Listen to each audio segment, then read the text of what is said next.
top, from the top, from the top, from the top, from the top, from the top, from the top, from the top, This is a interesting change of pace. We don't normally do this. We're in between sets at the Electric Factory right now. Hey. I don't normally get to talk to a guy after I just saw him kill it on stage, but that's what we're doing tonight with Talib Kweli. Hello, sir. Hey, how you doing? I'm good. How are you? I'm good. They playing Freeway. I'm in Philly. I'm in heaven. There was a time where I actually thought you were from Philly because I was a dumb high school kid and you wore a Citrus hat on the cover of Quality, and I was like, oh, he's from here. I did, and we even changed the colors of the Sixers hat to match the jacket that I had. Okay.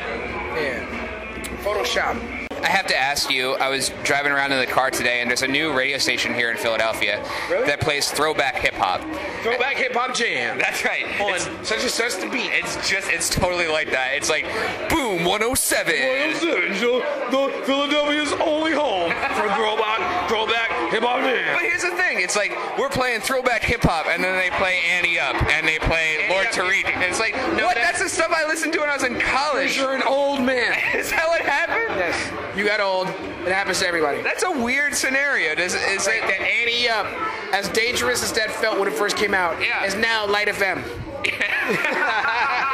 I mean, think about it. I mean, you know, there was a time when Snoop Dogg was the most dangerous thing in music. Sure. You know? Absolutely. Now he's like a Nickelodeon show. Yeah, which is great. That's evolution. Right. Of that whole set, you know, hip hop around that time, like 2001, 2002, that idea of backpack rap that you and Common and Kanye and why do you think it is that Kanye became Kanye? And I mean, all of you guys had different levels of success, but Kanye definitely kind of took a giant step in a different direction.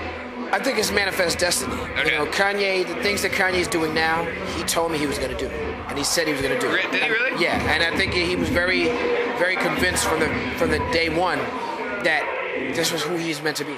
And I've been very inspired by that. You know what I'm saying? Right. Like Kanye made this happen. You know what I'm saying? Kanye West decided to be this person. As a hip hop purist,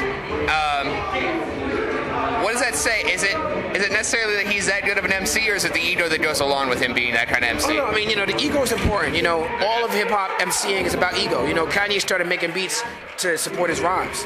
Kanye is an incredible MC. Right. I take nothing away from him as an MC, but it's the fact that he's able to see music from a top-down level, and he's able to produce, and he's able to say, you know what, as lyrical as he can be, he'll make a song like The Good Life, or a song like Workout Plan, or something that's like, you know, or Mercy. That's not very, very lyrical at all, but it's very musical. Right. You know what I'm saying? So he's able to understand the time when it's time to be lyrical and when it's time to be musical, and how to marry the two. What's your thought about hip hop in general right now? Hip hop is beautiful. It's very experimental, and it's very kind of punk rock, and it's very definitely corporate and mainstream, you know, but the stuff that's corporate and mainstream is not the stuff that the hip hop fans are excited about. That's the stuff that's easy to complain about. But hip hop fans are into artists that are not signed. Right. You know, it's the biggest records out are from artists who just now have independent deals or are not signed. You know, that's what people have been excited about for a long time. From the time of Drake having his first mixtape, to Kendrick's mixtapes, to J. Cole's mixtapes. You know, it's like the new artists, the Bobby Shmurda blew up on Vine. You know what I'm saying? Like that's where it's at now. You're a good person to ask about this because you're a guy who's got his hands in all kinds of aspects of the business. Spotify and things like Spotify, and there's a lot of controversy right now about musicians. Is it fair for musicians are they being compensated right to have their music on Spotify? Is it getting them, the other side of that argument is, well, it gets them exposure, and that's what it's all about.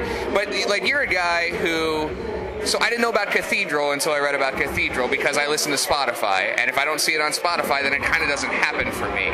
So I see both sides of the argument. Like, I get it as an artist how it's more profitable for you to have it other places and people picking it up physically. But on the other side, I get the exposure thing because I didn't know about Cathedral until I read up a little Talib Kweli today. Yeah, that's a very complicated question. Right. You know, the problem is us, and I say us because I'm also a fan and consumer. The problem is us as fans and consumers. We have decided that we don't value music. So I don't know your personal spending habits. But the problem is that a lot of people stream music and then they don't purchase it. So as an artist, Spotify is not, whatever Spotify is paying out is, no, it's not even pennies. Okay. It's hogwash. It's not even like It's ridiculous, you know.